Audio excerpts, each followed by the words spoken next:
¿Qué tal, Richard? Buenas tardes, bien, bien. Qué bien, qué bien. Buenas tardes. Buenas tardes. Buenas tardes. ¿Qué acaban de escuchar?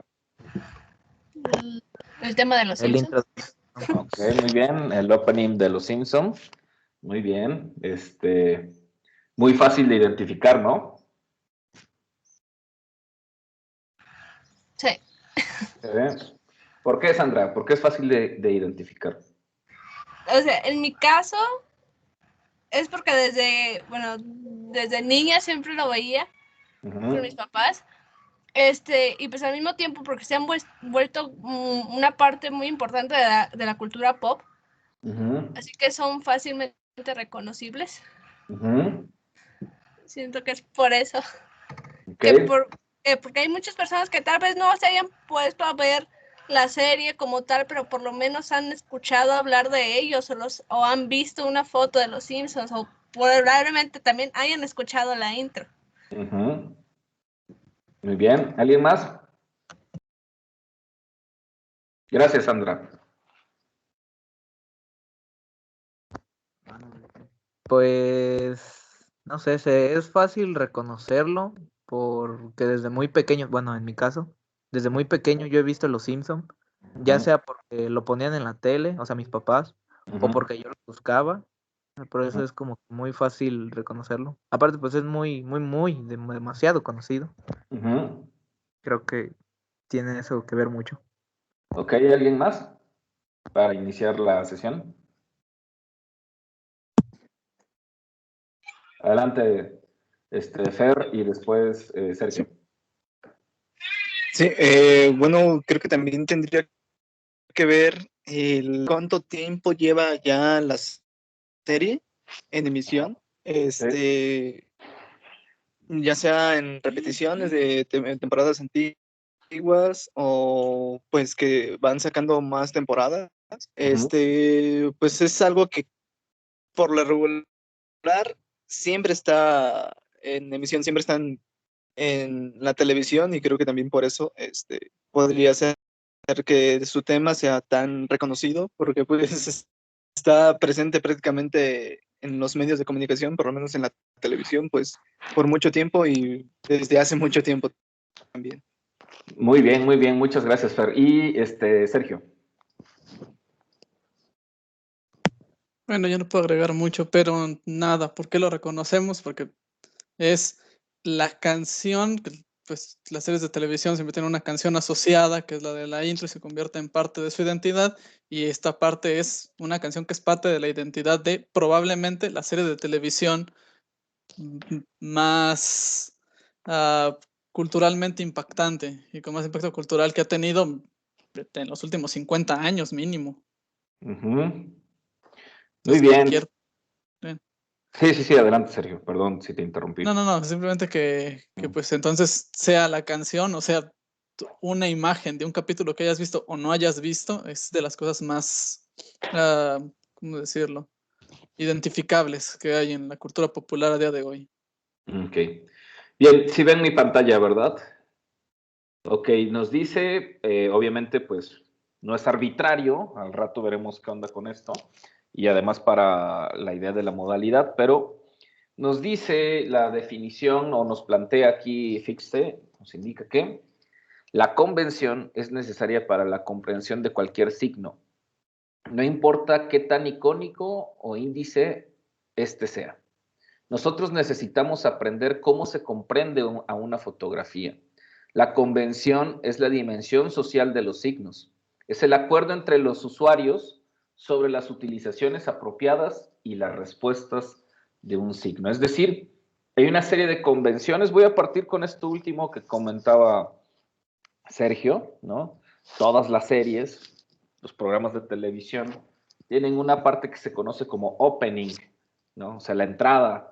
En muchas ocasiones ya por los tiempos, a veces por la premura de los comerciales o por diferentes circunstancias, pues generalmente ya no ponen esa apertura, pues, ¿no? Pero por lo regular todas las noticieros, series, caricaturas, obra televisiva, tiene esta entrada, pues, ¿no? Como también lo decía Sergio, pues bueno, Los Simpson no es exagerado decir, como lo comentaba, quizás sea una de las series animadas más vistas en toda la historia de la televisión mundial, y por lo tanto esta entrada ya se volvió una convención, ¿no? También lo mencionaba hasta cierto punto Luis Fernando cuando decía que la reiteración, que la cantidad de años, porque miento, pero creo que por lo menos debe de tener más de 20 años esta serie, muchísimo más. Yo creo que ya de andar en los 25, si no es que rondando los 28 años de esta serie.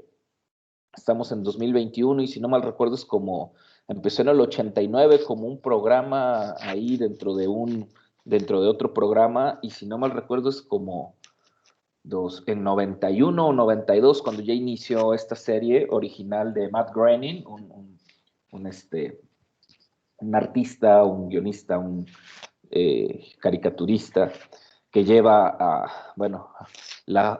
los avatares de lo que parecería ser una familia convencional estadounidense a la pantalla, ¿no? Que de hecho tampoco es algo totalmente novedoso, porque si ustedes, como yo, que tengo que reconocerlo, me eduqué con la televisión, crecí con la televisión, claro que me educaron mis padres, ¿verdad? Pero yo era un asiduo cuando era un chico, hace muchos, muchos años, a ver la televisión y sobre todo las caricaturas.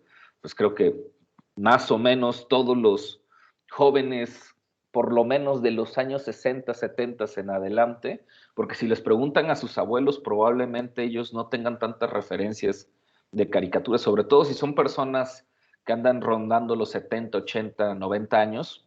Muy rara vez, era muy un tipo de entretenimiento que quizás ellos no alcanzaron a ver, pero personas más o menos de 50, 60, 60, 50 años en adelante, o hacia nuestras generaciones, pues sí ya están más relacionados con este tipo de entretenimiento, ¿no? Con la animación. Quizás nuestros abuelos, por ahí, por los periódicos, llegaron a ver los famosos cartones, ¿no? Los cartoons o las historietas que generalmente salían en los periódicos, a veces nada más una vez a la semana, los domingos, a veces sí continuamente, dependiendo de los periódicos. Recordemos que hay otro tipo de caricatura que se conoce como el cartón político o la caricatura política, que bueno, tiene otra historia. Pero bueno, no sé si ustedes, a mí también me tocó eso, porque mi padre es muy asiduo todavía hasta la fecha de comprar el periódico todos los días, hoy menos, pero antes era de todos los días comprar el periódico. Si bien es una persona que no tuvo estudios, pero siempre le gustó estar informado y siempre compraba el periódico, y a mí siempre, sobre todo los domingos, salían las dichosas historietas, las dichosas historietas. Me tocó ver, bueno, varias historietas por ahí, ¿no? Mismo Batman, Dick Tracy, no sé si le suene Dick Tracy, y bueno, varios personajes más, el Fantasma, en fin. Pero reconozcámoslo, ¿no? Quizás las caricaturas, las animaciones o las series ya animadas, pues tengan mayor preponderancia para nuestras generaciones. La idea o la convención, de hecho, si lo pensamos así, la convención de una serie televisiva respecto a una familia o cómo vive una familia, específicamente en el caso de los Estados Unidos, pues no es ninguna novedad. Digo, Malcolm el de en medio, que supongo que también muchos de ustedes ya la vieron, pues también plantea algo similar, ¿no? Los avatares de un niño genio en medio de una familia de pocos recursos estadounidense, o de familia trabajadora, por lo menos, ¿no? Los Picapiedra también era un ejemplo de una familia, pues, ¿no? Los Supersónicos, ¿no? Que son series animadas que anteceden a Los Simpsons, y pues bueno, Los Años Maravillosos, habrá muchas más, ¿no? Padre de Familia, que es como un poco más reciente, y digo un poco más reciente y debe tener unos 15 años, 20 años, no es una serie contemporánea, ¿no? Entonces, ¿a qué voy con todo esto?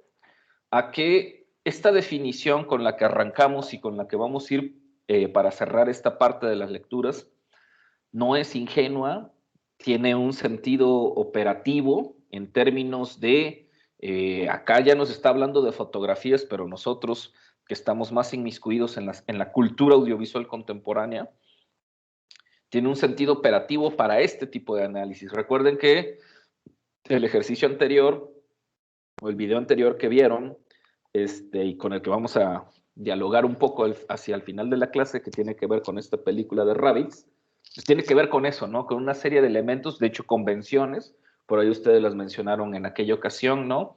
Esta sala, este espacio en donde se reúnen los amigos alrededor del espacio, esta onda de la sitcom, esta onda de la risa enlatada, etcétera, etcétera. Una serie de convenciones, ¿sí? Que nos dice la definición, son necesarias para la comprensión de cualquier signo. Evidentemente habrá convenciones más complejas porque hay signos más complejos, pero esta parte de la convención es un elemento, ojo, fundamental, ¿sí? Después nos va a seguir la lectura explicando. No obstante, otros teóricos insisten en que los signos nunca son arbitrarios, ¿sí? Los signos nunca son arbitrarios. Aquí, a lo largo de este semestre voy a estar tratando de sostener muchas tesis, no sé cómo lo voy a lograr, pero bueno. La clase anterior les mencionaba a este autor, a Wittgenstein, y les decía, ¿no? que él tenía esta tesis, que la finalidad del lenguaje es figurar el mundo.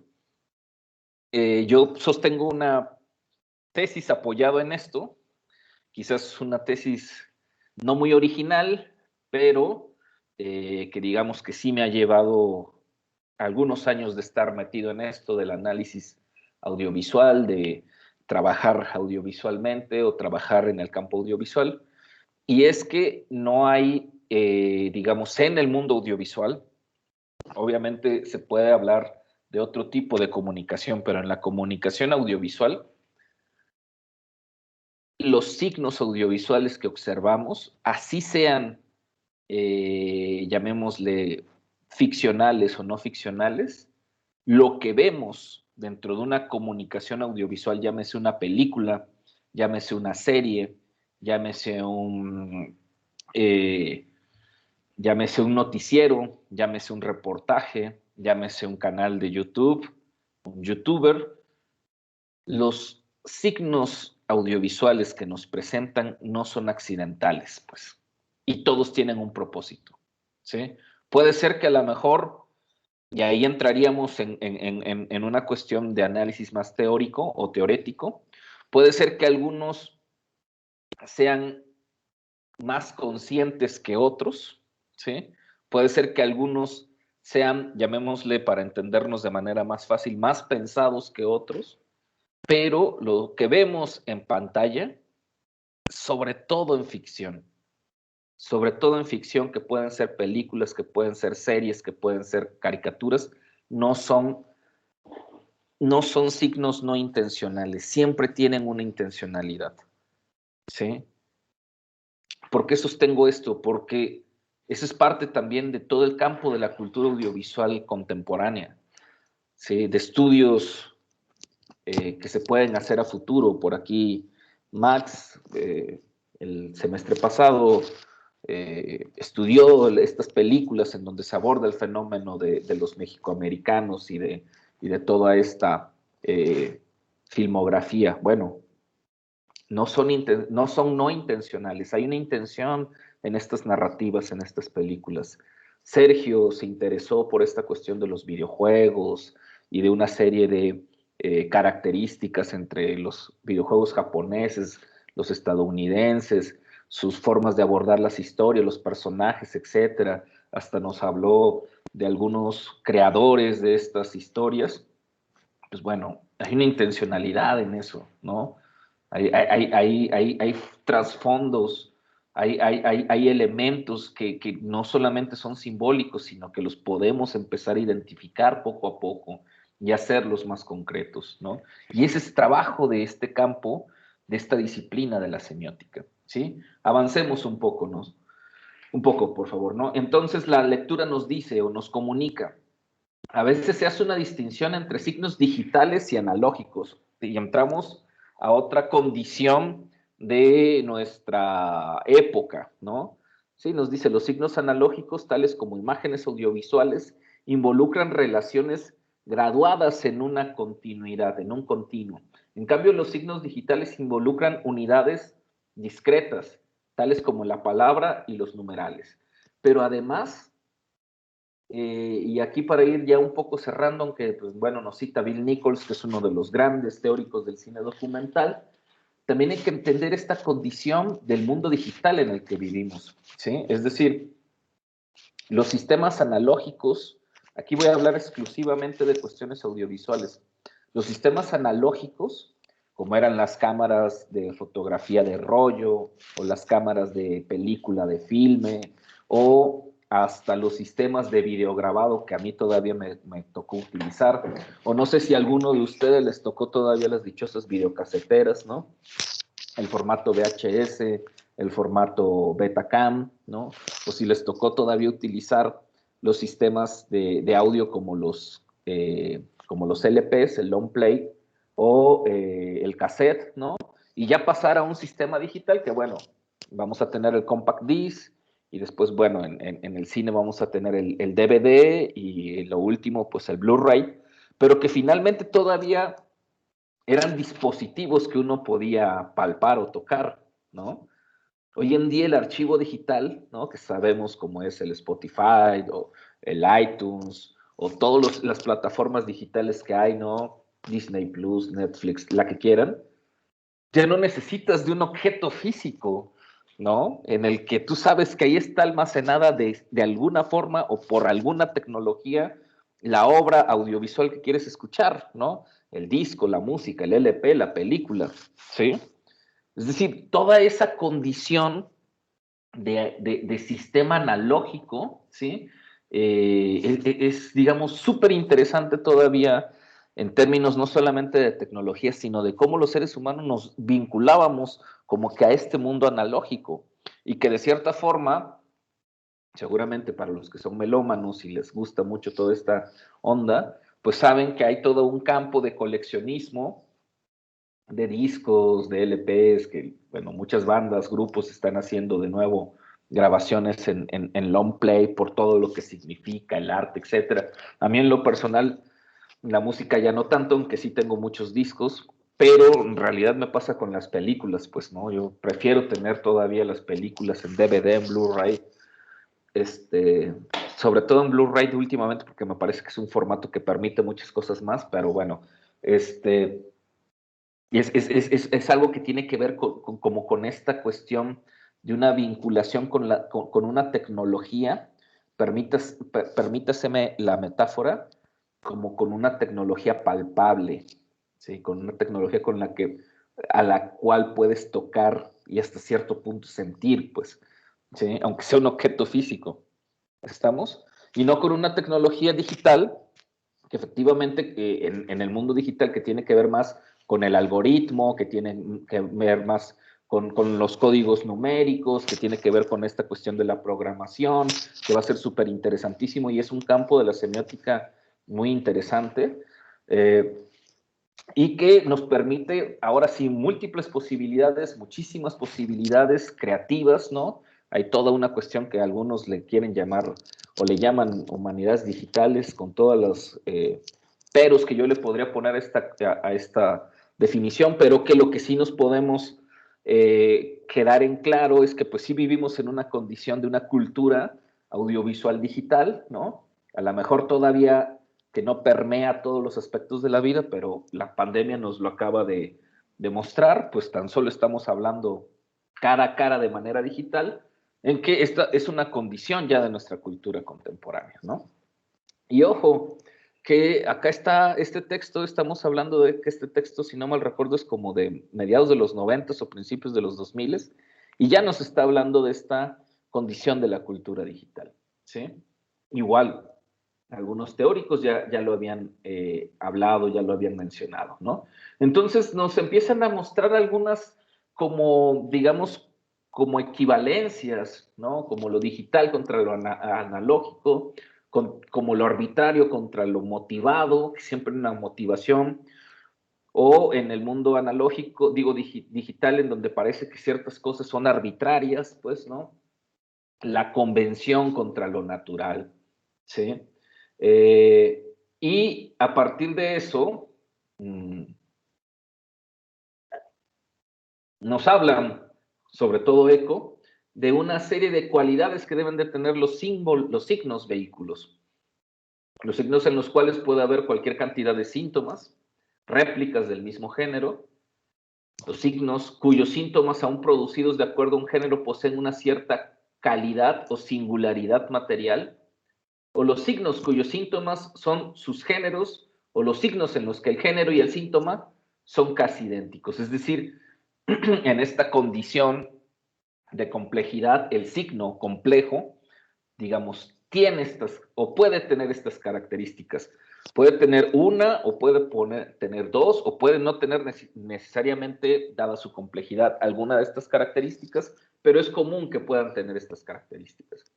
Sin embargo, nos dice la distinción del género síntoma en relación a los signos es importante en los términos de una semiótica social, no como una propiedad absoluta del signo vehículo, pero sí en cuanto les importe en cualquier situación dada a quienes están involucradas la utilización de ese signo. Es decir, entendemos que esta producción digital del signo o esta producción contemporánea del signo, hay que pensar, hay que tener en cuenta esta condición del vehículo del signo.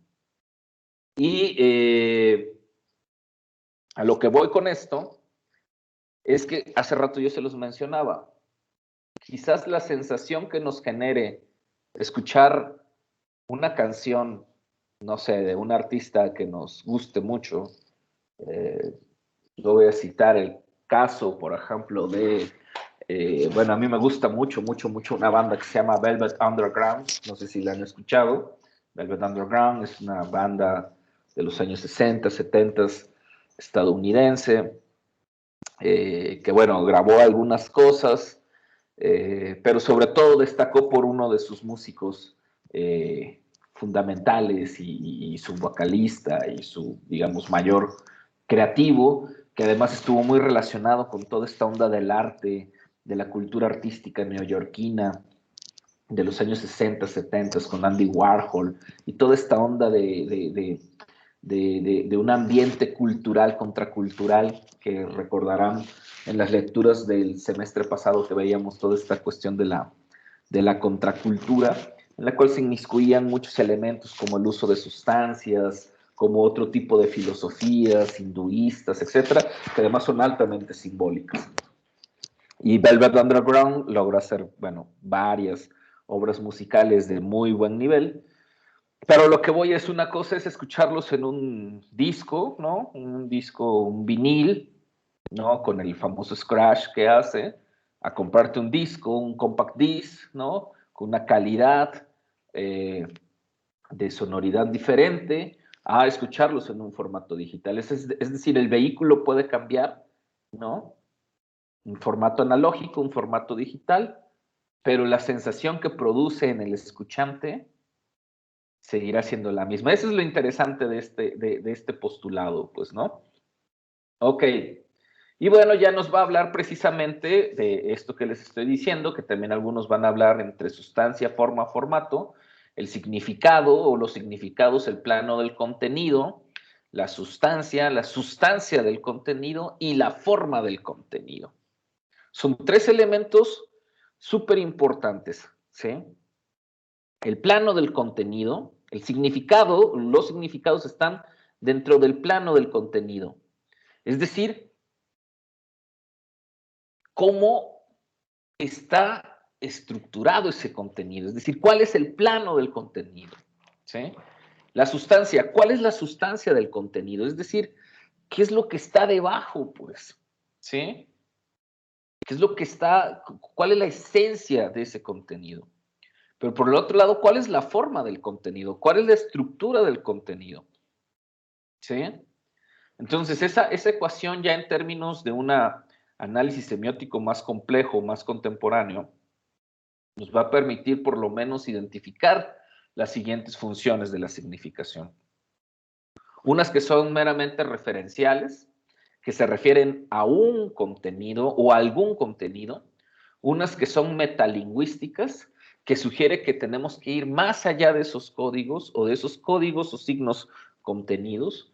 Y unas que son formales, que tienen que ver en su estructura formal y en su formato, ¿sí? Porque recuerden otra cosa, cada formato tiene su estructura formal. Por ejemplo, el formato del cine tiene su estructura formal, ¿sí? Los que ya estuvieron conmigo en clases de producción y en donde vemos el lenguaje cinematográfico o lo que quieren llamar lenguaje cinematográfico, ¿no? Sabemos que el formato cinematográfico tiene sus propias formas, es decir, le llamamos plano a los encuadres, los movimientos que tiene, el manejo de la composición, es decir, tiene forma, digamos, formato y forma, ¿sí? Ahora, las funciones de la dirección son expresivas. ¿Estamos? Esto es súper importantísimo porque aquí es en donde vamos a empezar a diferenciar posibilidades o funciones de la significación. Evidentemente, todo individuo tiene funciones expresivas. No existe, aunque por más parco o serio que pueda ser una persona, pero toda función de un ser humano, de un código referente, signo, etcétera, genera una expresividad, ¿sí? Y por lo tanto nos dice que es la construcción de un exponente, es decir, de una persona autoral. Hay un autor de ese signo porque hay un autor de esa expresión, ¿sí? Ahora, hay otra función que son las connotativas, ¿sí? Y su construcción le da un destinatario, es decir, la connotación necesariamente implica un destino, ¿sí? O un destinatario, alguien que le va a otorgar esa significación, es decir, un lector ideal, ¿sí? Y hay algunas que son funciones que son fácticas, que su construcción se da en relación entre el exponente y el destinatario. Por eso es cuando hablamos de poderes de facto. No sé si habían escuchado hablar esto o lo habían escuchado por ahí, sobre todo en el mundo de la política. No es que hay poderes de facto, hay ideas que son de facto, hay reglas que son de facto, ¿sí? De facto, cuando hablamos de lo fáctico nos implica una relación entre alguien que expone algo y un destinatario o un destino. Esto es una relación de facto, lo que estamos haciendo, pues, ¿sí? Una relación entre un exponente y un destinatario. Y las funciones contextuales, es decir, la situación en la cual opera el signo. Y esto creo que más o menos queda más claro porque tanto en hermenéutica que ya llevaron como en historia cultural, yo insistí mucho en eso, en tener en consideración el contexto, el espacio, el contexto de, en este caso, el exponente, pero también en este caso del destinatario. Ya no nada más es, en el caso de historia cultural, conocer cuándo se creó la obra, quién fue el autor de la obra, no. Ahora también hay que entender el contexto de quién recibe la obra. No podemos tener una lectura más o menos completa de un fenómeno, sobre todo de un fenómeno sígnico, si no tenemos el contexto de quién construye el signo o de quién lo expone y de quién lo recibe. Por eso, por ejemplo, en los estudios audiovisuales, un ejemplo del caso de Max o de Sergio sería, ok, entiendo que hay un contexto de lucubración de los exponentes, es decir, hay una empresa que es, no sé, voy a poner un nombre nada más para entendernos, que es Konami, que Konami, bueno, contrata a unos programadores, que contrata a un cuate que escribe la historia, que contrata a un grupo de artistas que la dibujan, etcétera, etcétera, etcétera, y que hay todo un contexto.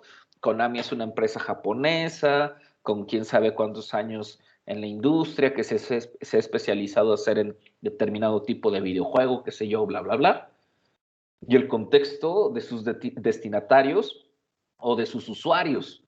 Ah, no, pues bueno, Konami genera un tipo de juego destinado para un público adolescente, para un público adulto, ¿no? No hace videojuegos, es un decir, es hipotético, ¿verdad?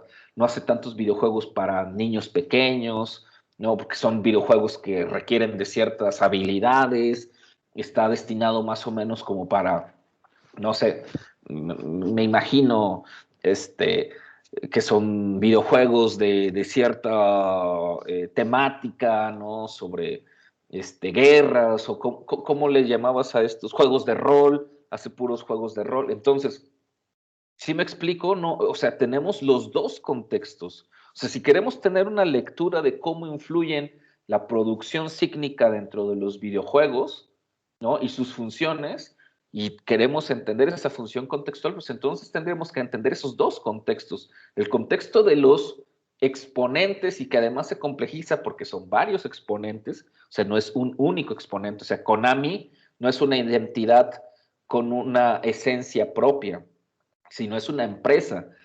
Ahí tendremos que partir más bien de entender que es una industria de la cultura, más que de la cultura, es una industria de los videojuegos. Y Konami forma parte de ese contexto de toda una industria de los videojuegos, pues, ¿no? Que tiene su lógica, que tiene su dinámica, etcétera, etcétera, etcétera. Y un tipo de usuarios que tampoco podríamos aglutinar en uno solo o en un solo tipo de destinatario, sino en un grupo de usuarios que tienen una serie de cualidades, formas de experimentar con estos videojuegos, etcétera, etcétera, etcétera. Pero para el caso, la lectura tendría que ser así. No sé si hasta aquí va quedando claro, ¿no? En el caso de, bueno, del ejemplo de Max, podríamos partir de lo mismo, ¿no? Hay una industria cinematográfica, hay unos creadores, bla, bla, bla, los que hicieron las películas, el guionista, el director, etcétera. Lo que trata la película en sí, y después a qué tipo de público va destinada esta obra, ¿no? Y bueno, finalmente nos va a hablar aquí el autor, ¿no? De dos teóricos más o menos contemporáneos, Gunnar Kress y Theo van Leeuwen, que adoptan un modelo lingüístico de Michael Halliday, en el cual hablan más bien de metafunciones, ¿no? La metafunción ideacional para representar un estado referencial o un pseudo referente, ¿sí?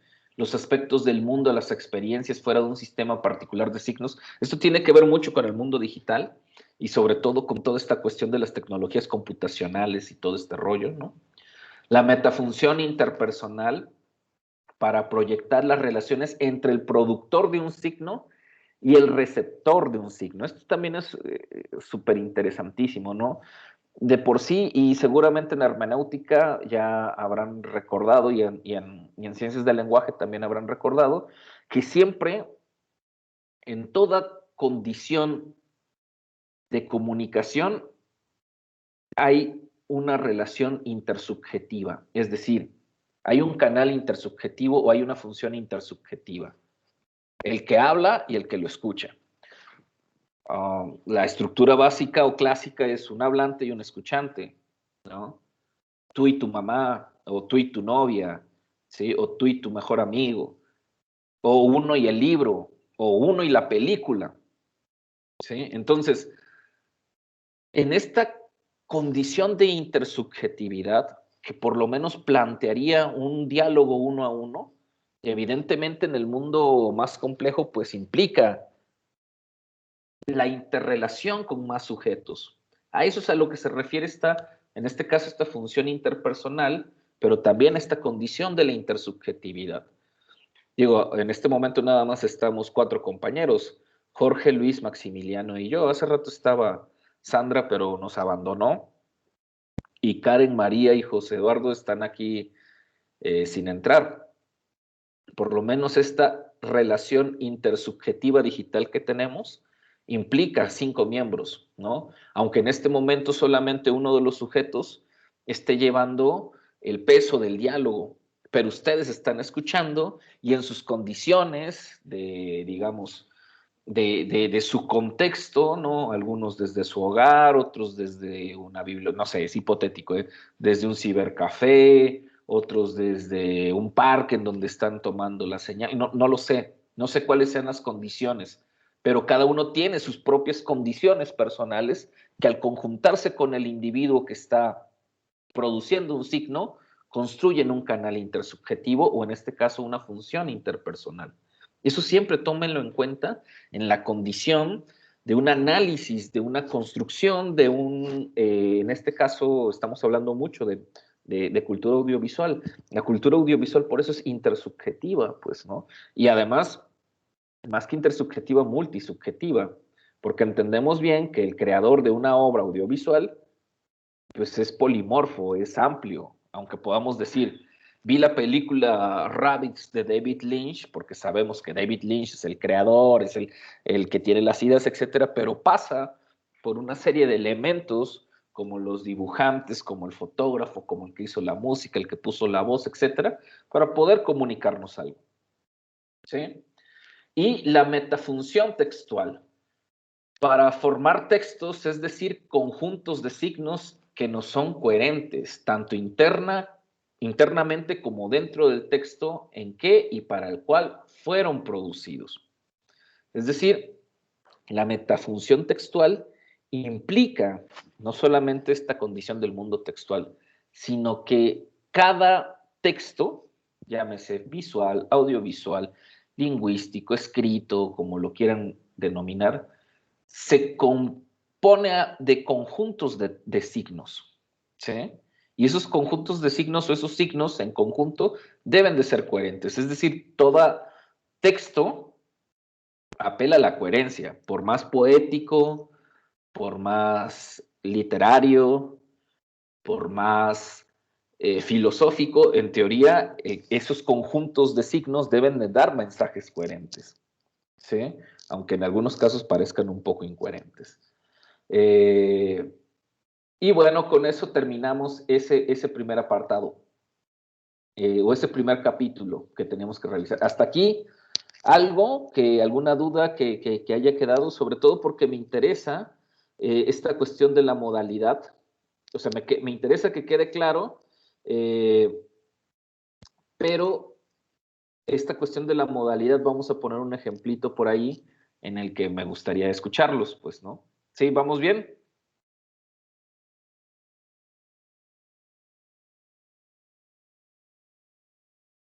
Sí, Okay. Richard.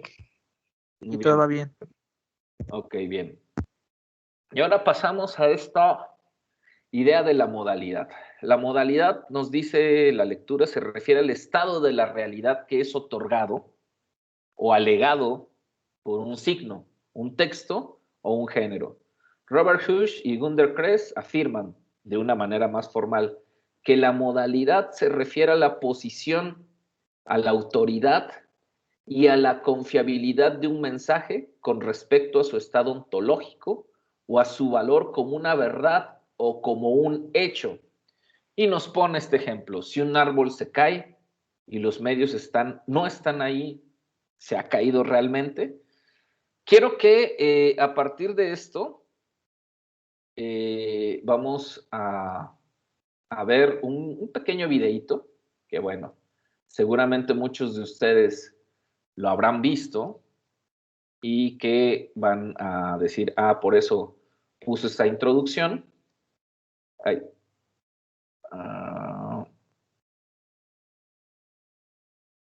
¿Sí lo están viendo ya? Sí. Ok. Sí, ya se ve. Sí, ya se ve. Voy a quitar tantito mi pantalla y vamos a ver este videito. Quiero que bloquees la parte lógica de tu mente. Bien. Abraza a la nada. Correcto. Sé como una piedra sin tallar. Claro. Bart, solo estás fingiendo que sabes de qué estoy hablando. ¿Cierto? Pues eso es muy frustrante. Ya lo creo. Bart, decirle este acertijo. ¿Qué es el sonido de la palma de una mano? Ese es fácil. No, Bart, es un acertijo de 3000 años sin respuesta. Es para despojar a tu mente de la conciencia. ¿Sin respuesta? ¡Liz, escucha! Intentemos otro. Si un árbol cae en el bosque y no hay nadie cerca, ¿hace ruido? ¡Por supuesto! Pero, Bart, ¿cómo puede existir el sonido si no hay quien lo escuche?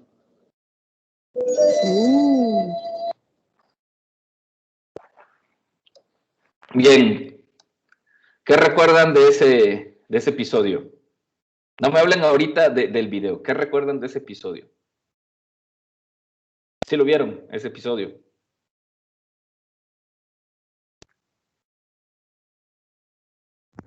Creo que en algún momento sí lo vi, pero no recuerdo la verdad de qué iba la trama o qué problemática tenían en ese capítulo, la verdad.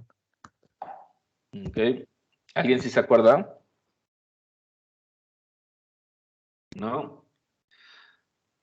Bueno, en ese episodio Bart entra a jugar al minigolfito y, bueno, si no mal recuerdo, tiene ahí una rivalidad con uno de los hijos de Flanders, porque ya saben, Homero, como siempre, lo mete en esta onda del golf. Y bueno, el asunto es que en algún momento Lisa lo empieza a entrenar y lo lleva a que, para que él se pueda concentrar, se despoje de su mente y reflexione, ¿no?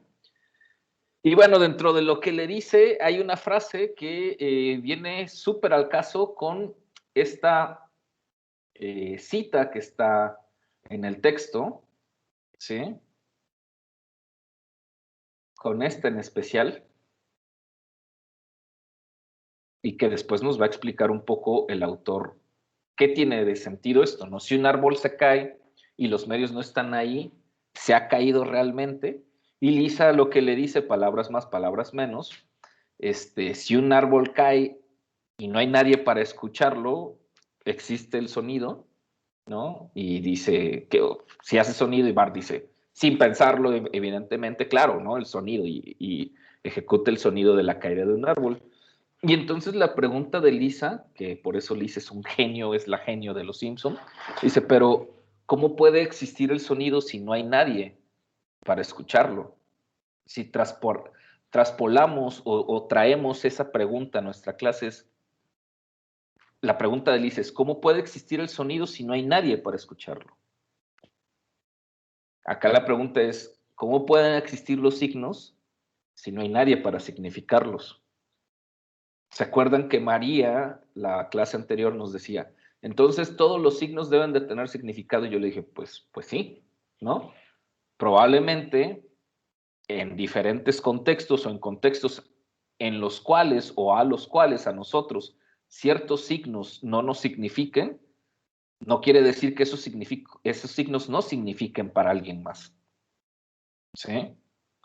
Sin embargo, para que el signo tenga significación, debe de existir alguien que lo signifique. Si el signo no está, pero no hay nadie para significarlo, el modelo está inconcluso o está incompleto. Por lo tanto, nos dice el autor, el modelo del signo de Saussure no involucra ninguna referencia directa a la realidad, aparte de la del mismo signo. En este modelo el significado es solo un concepto mental. Sin embargo, el signo para Peirce sí implica esta condición notoria, sí implica esta condición de realidad, de una experiencia que al menos tiene que ser vivida. No puede ser para Peirce nada más una cuestión mental. Y aquí es básicamente en donde yo quiero que generemos un debate para poder pasarle a este ejemplo del video que hemos estado analizando o la película que hemos estado analizando. Nos dice, probablemente toda esta discusión entre, que bueno, que realmente no es una discusión entre ellos, pero que más bien es entre sus lectores, entre Saussure y Peirce, nos remita a una discusión todavía más antigua, que es la discusión entre el idealismo y el realismo, los dos como condiciones filosóficas, ¿sí? Los dos, o las dos posturas como posturas filosóficas. Por un lado, la postura idealista, que ojo, no tiene que ver, el idealismo no tiene que ver con con estas nociones románticas, ¿no? O románticas de repente que ramplonas, ¿no? Tiene que ver con con que la realidad existe desde la idea, o que la idea, digamos, en esta postura un poco subjetivista, que la idea es precisamente eso, que la idea de la realidad es subjetiva, que existen tantas realidades como tantos sujetos, pues, ¿no? Y que por lo tanto, para quienes parten de esta postura, la realidad, además de que es totalmente subjetiva, solo es construida en nuestra utilización de los signos. Pero por el otro lado hay esta postura del realismo filosófico, para quienes la realidad existe de forma singular, objetiva y fuera de nosotros. ¿Sí? Es decir, y yo siempre ponía este ejemplo, lamentablemente ahora no es tan simple, pero yo siempre les pedía a los estudiantes que saliéramos un poco, o que observaran por la ventana y que me dijeran de qué color es el cielo. Ahora ya no podemos hacer eso, pero sí les puedo preguntar, ¿de qué color es el cielo? A ver, Max, ¿de qué color es el cielo? En este momento. En este momento yo lo veo azul. A lo mejor sí, soy daltónico y es de otro azul o es morado. No sé. Pero según yo, como lo ven mis ojos, es azul. Ok, muy bien. A ver, Jorge, ¿de qué color es el cielo?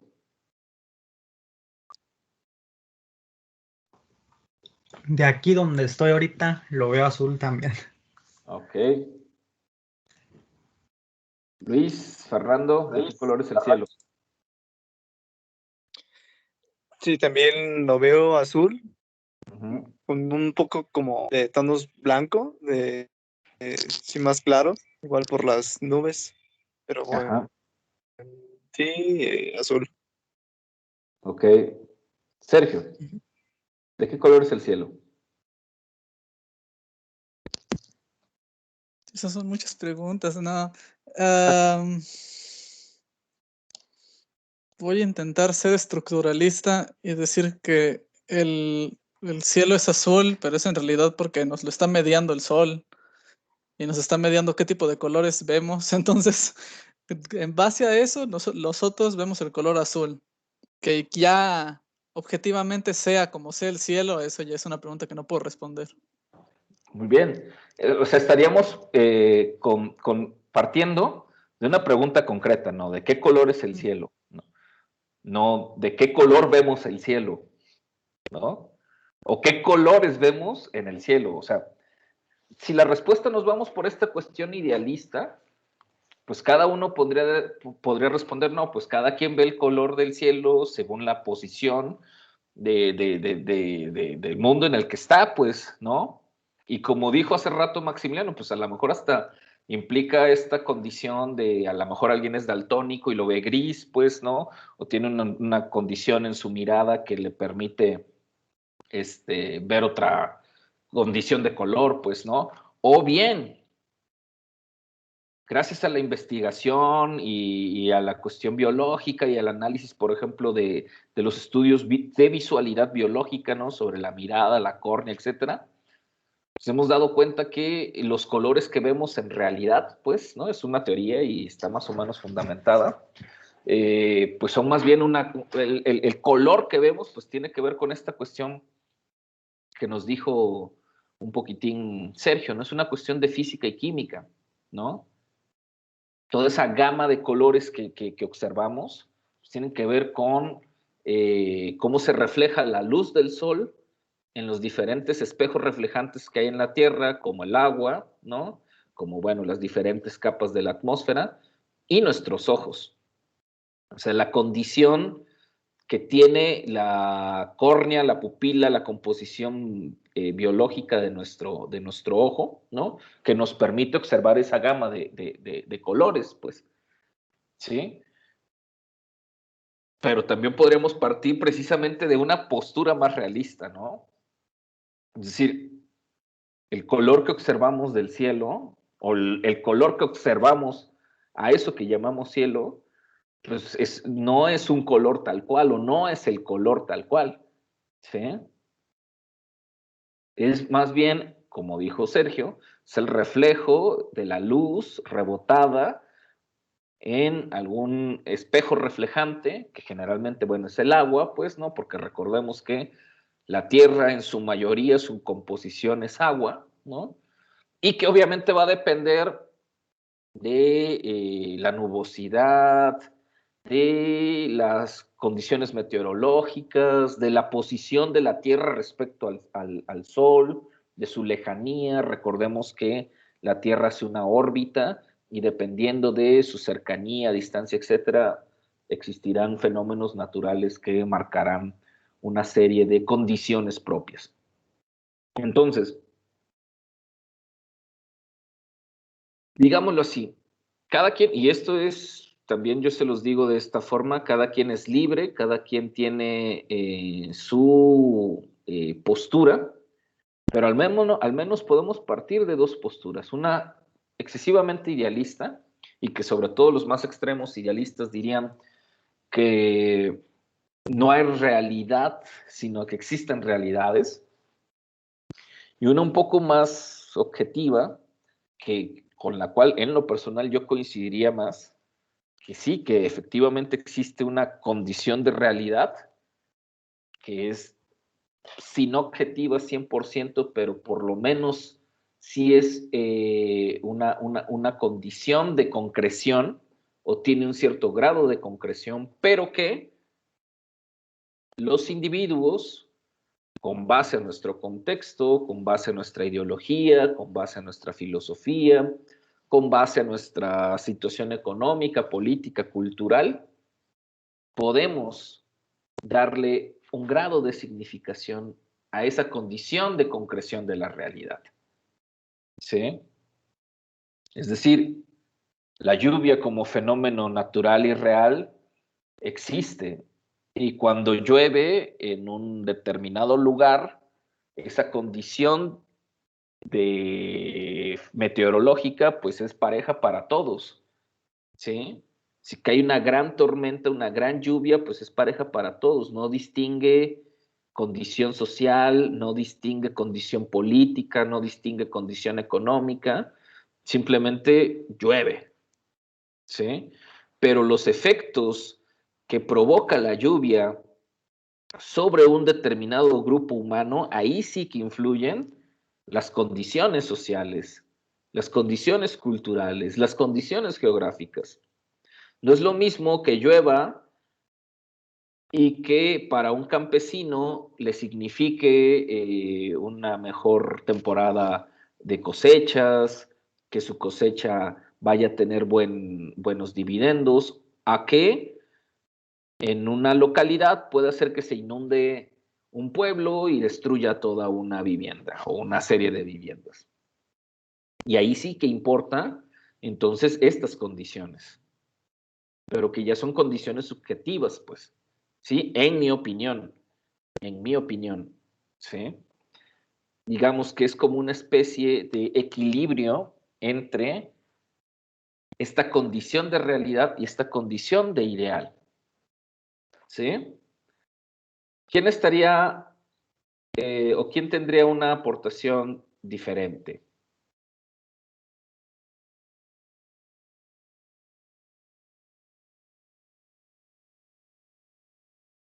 Si no, para continuar.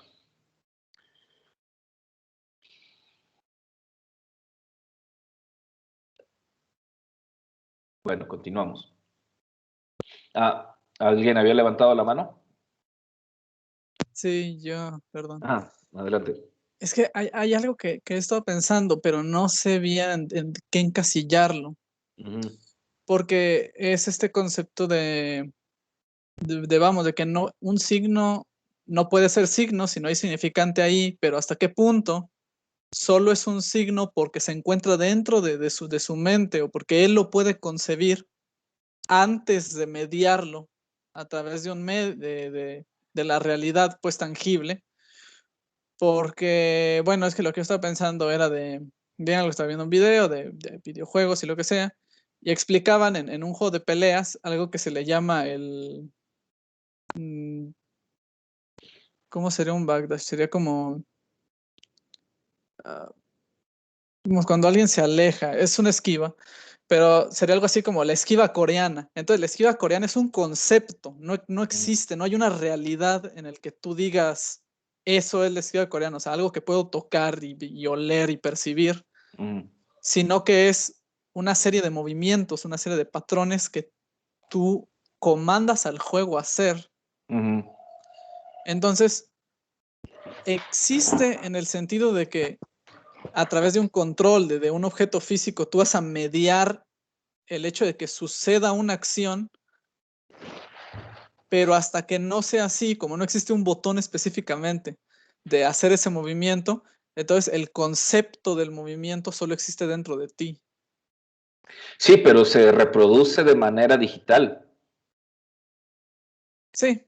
O sea, digamos, entiendo la disyuntiva, ¿no? Dentro de un contexto de una cultura digital en la cual un videojuego pues forma parte de una cultura digital, también material, ¿no? Porque se necesita de una consola, qué sé yo, ¿no? Es más, si hasta llevamos como que al extremo, pues de todos modos, hasta el momento la tecnología de los videojuegos pues siempre va a necesitar de un aparato que reproduzca el videojuego, ¿no?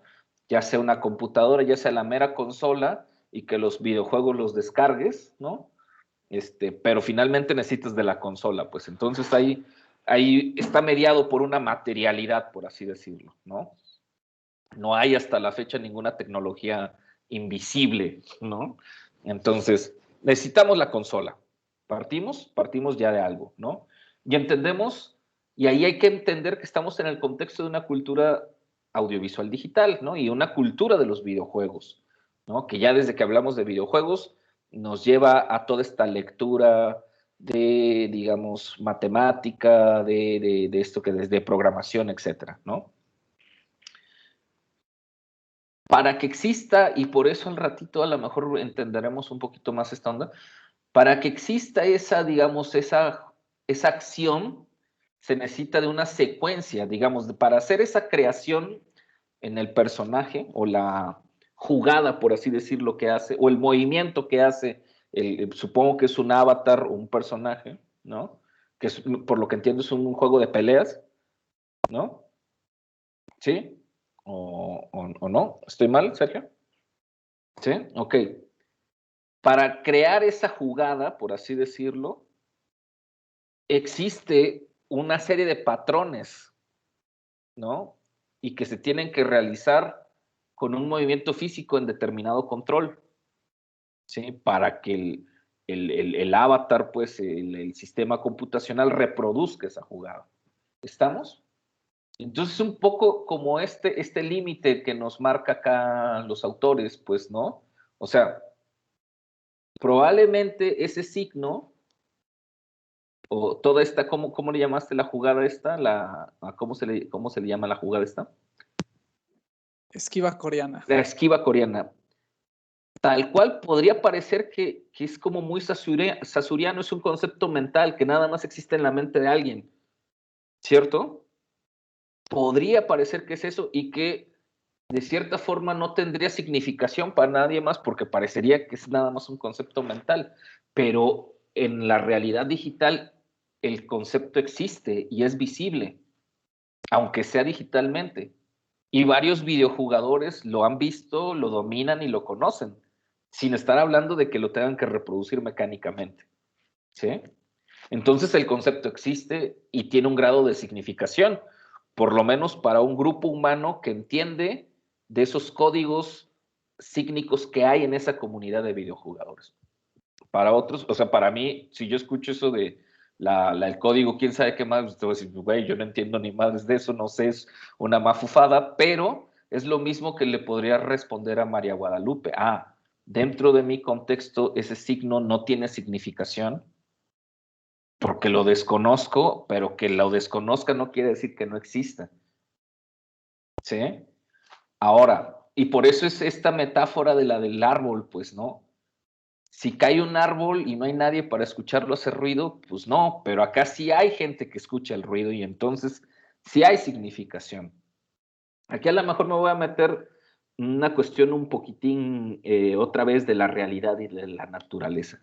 Un poco esta discusión que tenían estos autores, Ferdinand de Saussure y Charles Sanders Peirce, que obviamente los hay que ubicarlos en sus contextos, en los años en los que viven, en donde no han visto esta tecnología. Muchas veces ellos, bueno, no es que reduzcan, pero llevan esto a una cuestión del orden natural.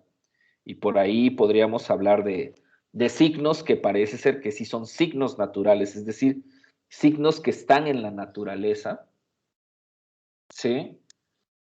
Pero que finalmente son signos gracias a que un individuo les crea significación. Es decir, existen, lo mencioné creo que en clases anteriores, la realidad existe per se a nosotros. El mundo real existe antes de nosotros, con nosotros y después de nosotros. Y no me refiero nada más a como especie humana, sino como propia entidad, pues, ¿no? Y pues sobre ese mundo real, pues existirán una serie de condiciones que son naturales, ¿no? El agua, el aire, el subsuelo, etcétera. La luz, etcétera, etcétera. Sin embargo, esos, digamos, elementos naturales, aire, tierra, fuego, viento, como ustedes quieran llamarlos, han sido nombrados por nosotros. Existen, por supuesto. Creo que nadie puede negar que existe el aire. Creo que nadie puede negar que existe el viento. Creo que nadie puede negar que existe el agua, que tiene forma, que se puede palpar, se puede sentir. No obstante,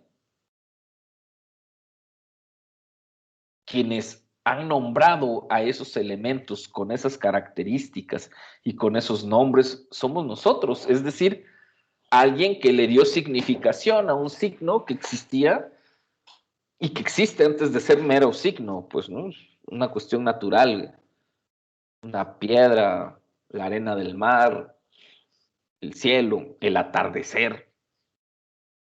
Claro, el atardecer capturado en una fotografía o puesto en una película o descrito en un libro o observado por nosotros mismos, pues le puede significar a las personas muchas cosas, ¿no? Añoranza, esperanza, tristeza. Podemos darle el significado de despedida, de ritual de despedida, de muerte, el que ustedes quieran, pero el hecho real, el hecho contundente es que los atardeceres están ahí por una cuestión meramente física, ¿sí? Y seguirán existiendo independientemente de nuestros buenos o malos deseos. Amén de que haya las condiciones meteorológicas que ya expliqué hace rato. ¿Estamos? Sin embargo, eso es parte de la naturaleza y lo que nos damos cuenta, y por eso la necesidad de una materia como semiótica de la cultura, y no solamente de como semiótica de la cultura, sino de la semiótica en general, es que la gran mayoría de signos que existen en el mundo cultural y quien les da esa condición de signos, pues somos los seres humanos. Por eso decía la lectura hace unas páginas, pues es que el ser humano es un creador de signos, o sea, es una máquina creadora de signos, naturales, artificiales, digitales, audiovisuales, o sea, los creamos, pues, ¿sí? Es parte de nuestra condición, crear signos. Por eso nos dice esta cita Gundar Kress y Theo van Leeuwen, en esta idea de la representación de la realidad reconocible, nos dice una teoría semiótica social de la verdad no puede alegar el establecimiento de una verdad absoluta ni de una falsedad absoluta de las representaciones. Esta solo puede indicar si una proposición dada, ya sea visual, verbal o por el estilo, es representada como una verdad o como una falsedad. Desde el punto de vista de la semiótica social, la verdad es un construir de la semiosis y como tal es la verdad de un grupo social en particular, y esta surge de los valores y de las creencias de ese grupo. Desde esta perspectiva, la realidad tiene autores. Como alguien dijo alguna vez, por lo tanto hay muchas realidades y no solo una, como postulan los objetivistas, con lo que yo no estaría tan de acuerdo. Pero sí estaría de acuerdo en que existen muchas interpretaciones de la realidad o posturas frente a la realidad. Nos dicen, en cambio, los construccionistas insisten en que las realidades no son ilimitadas y únicas del individuo, como discutirían los subjetivistas extremos. Más bien, son el producto de definiciones sociales y como tales están muy lejos de estar en el mismo estado de otras realidades. Las realidades son disputadas y por lo tanto las representaciones textuales son solares de contiendas. Vamos a ir un poquito finalizando, sobre todo porque quiero explicar algunos conceptos para entrarle a esta cuestión de la película. Las sugestiones de la modalidad dentro de los textos incluyen tanto los rasgos formales como los contenidos. Y aquí nos van a hablar de ciertas características formales, ¿no? Un plano tridimensional, un detallado abstracto, un color monocromo, un editado no editado, en movimiento quieto, ruido, silencio. Características del contenido: posible, imposible, plausible, objetable, familiar, no conocido. De actualidad, distante en el tiempo, local o distante en el espacio. Estos criterios involucran algunas comparaciones de representaciones textuales, como modelos tomados del mundo cotidiano y con modelos basados en género. Y ya ahí nos hablan del realismo, del análisis semiótico en estas obras, nos ponen hasta las referencias. Pero yo quiero llegar a este par de ejemplos, ¿no? Nos dice el autor de esta especie como de estado de la cuestión que Ian Ang arguye que ver las telenovelas puede involucrar cierto tipo de realismo psicológico o emocional. Realismo que existe a nivel connotativo, ¿se acuerdan que era esta onda de lo connotativo que al denotativo para los televidentes? Los televidentes encuentran que algunas representaciones son emocionales o sociológicamente parecidas a la vida, ¿sí? Nos dice Chandler, yo diría que en especial con las telenovelas o con las novelas de larga duración se pueden identificar otro factor, esto lo llamaremos realismo genérico.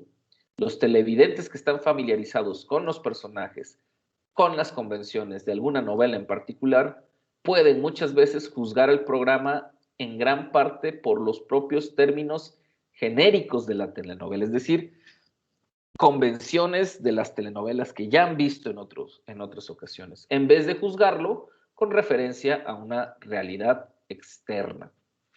Por ejemplo, ¿es el comportamiento de un personaje consistente con lo que hemos aprendido de este a lo largo del desarrollo de la novela? Y bueno, pues ya acá nos van a hablar de algunas condiciones más. Y bueno, esto de los paradigmas y los sintagmas lo vamos a dejar un poquitín a la siguiente sesión porque es un poco más complejo, ¿no?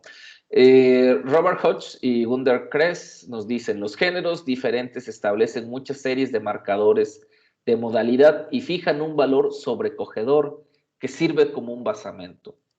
Esto sucede ya sea que los géneros están clasificados por su medio, la tira cómica, el dibujo animado, la película o la televisión, o la pintura, o por su contenido, terror, ciencia ficción, el romance, los noticieros. El basamento del género puede ser diferente para diferentes tipos de televidentes y lectores y para diferentes tipos de textos o momentos dentro de uno. Y con esto, bueno, ya esto de los paradigmas y el sintagma sí me gustaría verlo en la siguiente sesión, porque nos ayudará mucho sobre todo estos análisis de semiótica de cultura audiovisual. Con estos, digamos, como conceptos, ¿qué me pueden decir de Rabbits? ¿Sí la terminaron de ver? ¿Sí le dieron seguimiento?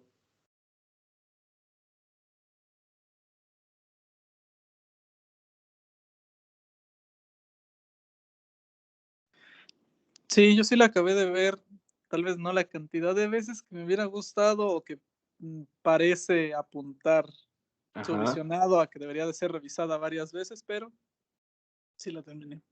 Ok, ¿y qué al final, qué te pareció, qué te llamó la atención?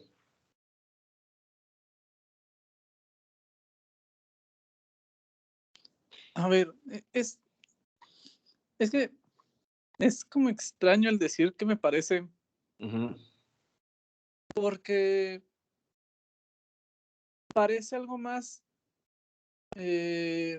no sé si decirlo como conceptual, general, que Ujú. algo concreto.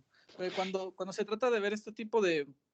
películas, ya saben, estas obras más, bueno, hasta podemos llamarle introspectivas, eh, que no son, no son claras o no están como tirando todo, como se diría, pues ya masticado o ya explicado completamente, se le trata de encontrar un sentido específico. No, es que en realidad Rabbit está tratando de una persona que está en coma, de un esto, de lo que sea. Ujú. Pero no pareciera que en realidad está hablando de un concepto más general y yo creería que hasta estructural de cómo Ujú. se cuenta cierto tipo de historia, más que hablar de pues, una trama concreta de diálogo, Ujú. ¿no? Eh, También lo que me interesa de Horowitz es su aproximación a, bueno, a varios conceptos, pero la aproximación al tiempo, Ujú. porque se ve esta cuestión de en la suspensión de la credibilidad de, bueno, de esto de ver una película, una serie de televisión, pues Ujú. estos cortes en los que todo funde a negro, regresa al cuarto, generalmente pues lo solemos interpretar como el paso del tiempo, es un nuevo día o es una nueva situación, es una Ujú. experiencia. Pero como que la obra está, no sé cómo decirlo, como que se mueve extrañamente en el tiempo, Ujú. entre como eventos importantes que a la vez son irrelevantes, porque las situaciones son muy cotidianas, Ujú. pero parece que hay como un, eh, como si quisiera haber una trama ahí, como si quisiera existir esta intencionalidad de es que esta persona le está pasando esto, esta persona va a pasar por esto, Ujú. pero en realidad no, lo deja como todo mucho más abierto y es que en especial lo digo por el final, lo digo por el momento en el que se escucha el grito, se abre la puerta, que parece ser un elemento casi sobrenatural debido a que Ujú. la única interacción que hemos visto es la de que el padre abre la puerta, siempre ha sido esa, Ujú. pero esta vez vemos que es un elemento externo, no es Ujú. ninguno de ellos. Y eso conlleva a un grito que pareciera ser de fuera, pero no puedes estar completamente seguro. Ujú.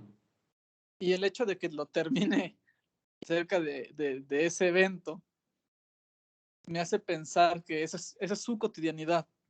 Ujú. O sea, que llegamos hasta ese punto, pero que en realidad no es un evento como completamente especial en sus vidas. O sea, en cuestión del guión cinematográfico más estructurado, Ujú. esta cosa, este grito, eh, ¿cómo decirlo? Como esta introducción de un elemento que está por fuera de los personajes, que trae un cambio como muy brusco a esto, debería de ser el punto de entrada, debería de ser el Ujú. inicio del primer acto, la cosa que hace que cambien las cosas, pero en Ujú. realidad no, es el final, lo cual me hace pensar que en realidad esa es la cotidianidad de los Ujú. personajes. Ujú. Ok, digamos,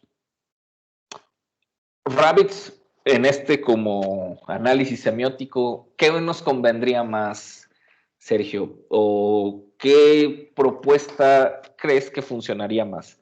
¿Esta postura idealista tipo Saussure, ¿no? Donde todos son como conceptos mentales? o esta postura un poquito más realista de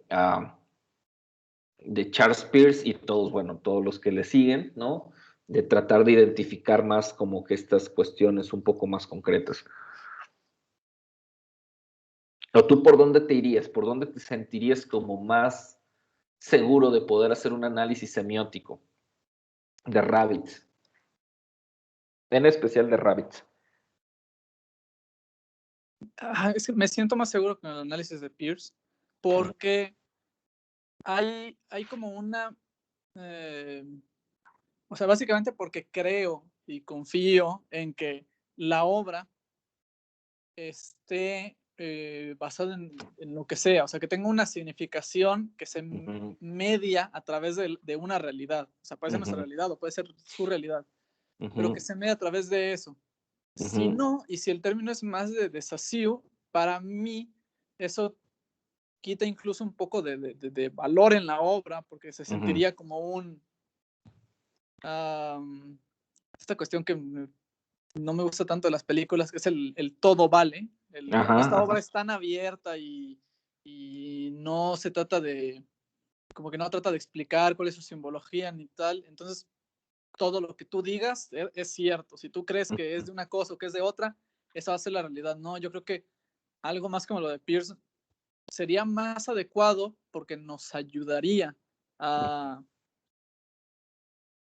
pues tal vez si no decir específicamente en qué se basa y cuál es la realidad concreta de esta obra, al menos el ayudarnos a entender o sea, una idea clara de la obra, una idea específica, una idea concreta, no la idea de que puede ser cualquier cosa.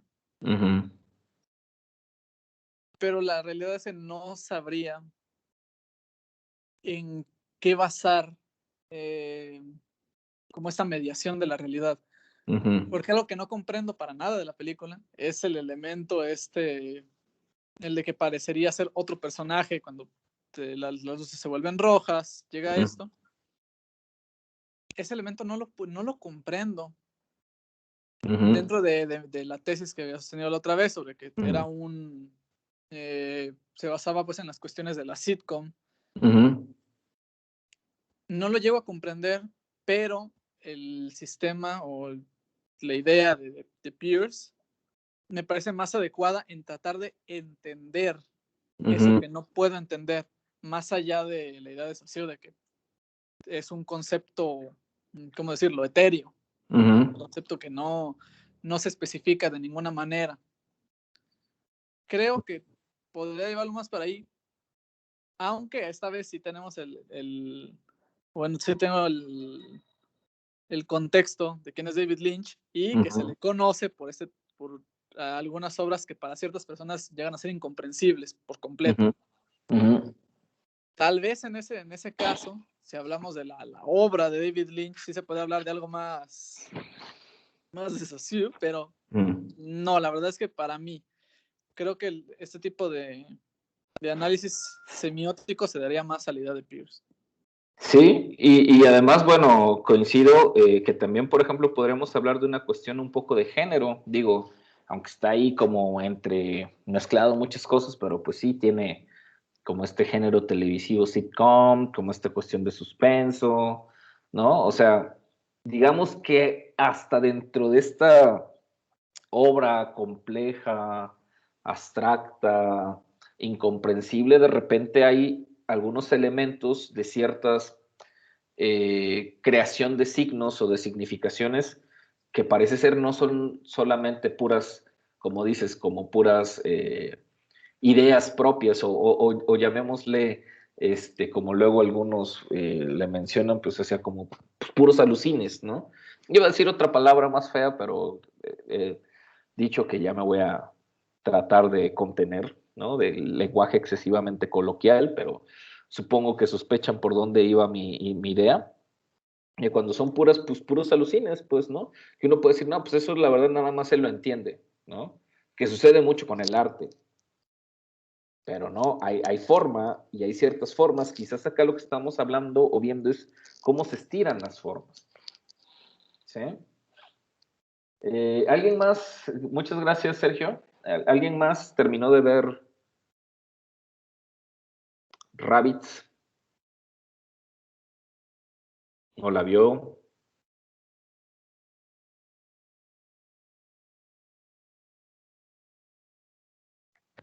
Chale, yo como un tonto nada más vi la del club de pelea. Y no, yo no la vi por eso. Porque pensé que nada más teníamos esa. No, bueno, la del Club de la Pelea es para para el jueves. Ya se lo vamos a Sí, comentar el jueves. sí, ya me di cuenta, pero bueno. Ok, Fer.